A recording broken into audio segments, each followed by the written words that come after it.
C'est avec l'adversaire principal que la série de traités de paix clôturant la Grande Guerre commence. Une fois le traité de paix rédigé, une délégation allemande fut invitée à Versailles pour le 25 avril 1919 afin de recevoir le traité de paix qu'ils vont devoir signer. La délégation fut conduite par le ministre des Affaires étrangères, Ulrich von Brockdorff-Rantzau. Alors lui, au départ, il était plutôt optimiste.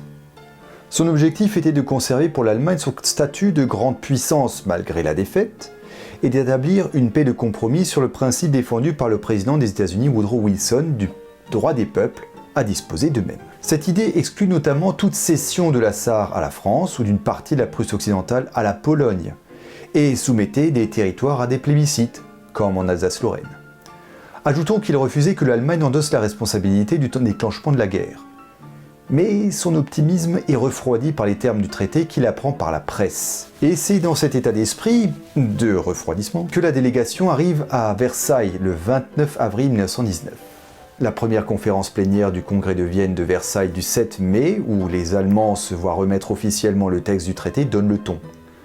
Clémenceau annonce qu'il n'est aucunement question de négocier. Alors, la délégation allemande tenta tout de même des négociations par écrit. Si Clémenceau resta inflexible face à ses contre-propositions, ce ne fut pas le cas du Premier ministre britannique Lloyd George qui craignait plus que tout que le basculement de l'Allemagne dans le bolchevisme. Finalement, bien peu de choses ont changé, si ce n'est par exemple que la région industrielle de Haute-Silésie, qui devait initialement être simplement rattachée à la Pologne, fut finalement soumise à un plébiscite. Mais le point de discorde le plus important entre les Alliés et le gouvernement allemand fut l'article 231 faisant de l'Allemagne et de ses alliés les seuls responsables du déclenchement de la guerre. En Allemagne, après un temps d'unanimité contre le traité de Versailles, la classe politique se divise et les débats sont vifs entre les partisans de la signature du traité et ceux qui estiment que l'Allemagne ne doit pas signer. Le 20 juin, le chancelier du Reich, Philipp Scheidmann, démissionne, refusant de signer le traité, de même que le ministre von Brockdorff-Rantzau. Mais le 22 juin, ce sont finalement les partisans de l'acceptation du traité qui l'emportent par un vote au Parlement par 237 voix pour et 138 contre, non sans réticence, alors que jusqu'au dernier moment, les partisans du refus restent menaçants. Mais si le nouveau gouvernement allemand accepte de signer,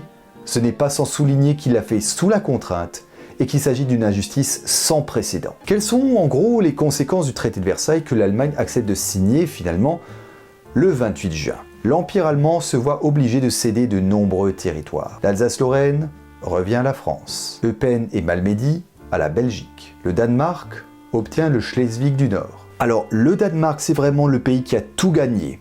Il a été neutre pendant toute la Première Guerre mondiale et gagne quand même des territoires allemands. Mais je digresse. Reprenons. Une grande partie de la Prusse occidentale et de la Poznanie revient à la Pologne, de même qu'une partie de la Haute-Silésie. La Sarre devient indépendante et administrée par la Société des Nations. La ville de Danzig devient une ville libre sous la protection de la Société des Nations. Memel devient elle aussi une ville libre. En tout, ce n'est pas moins de 70 000 km², soit 13% de son territoire européen que perd l'Allemagne. Certains de ces territoires étant soumis à des plébiscites, d'autres non.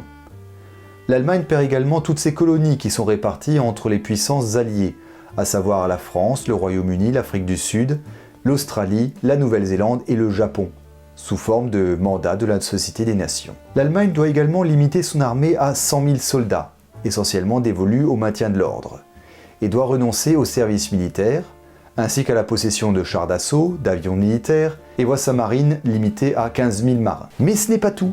Dans la continuité de l'armistice de 1918, la Rhénanie reste occupée par les Alliés pour 15 ans maximum, tandis que la rive droite sur 50 km, de même que toutes ses frontières et tout son littoral, sont démilitarisés.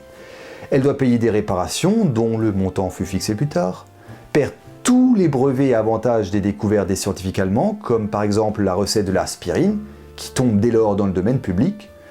Les fleuves du Rhin, de l'Oder, de l'Elbe deviennent des fleuves internationaux, alors que les marchandises qui viennent d'Alsace-Lorraine, devenue française, et de Poznanie, devenue polonaise, doivent être exportées en Allemagne sans avoir à payer de frais de douane.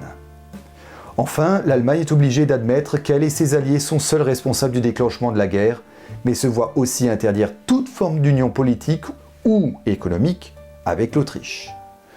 L'Autriche qui, pour le moins qu'on puisse dire, n'a pas non plus été très gâtée, bien au contraire. Mais ça, nous le verrons au prochain épisode.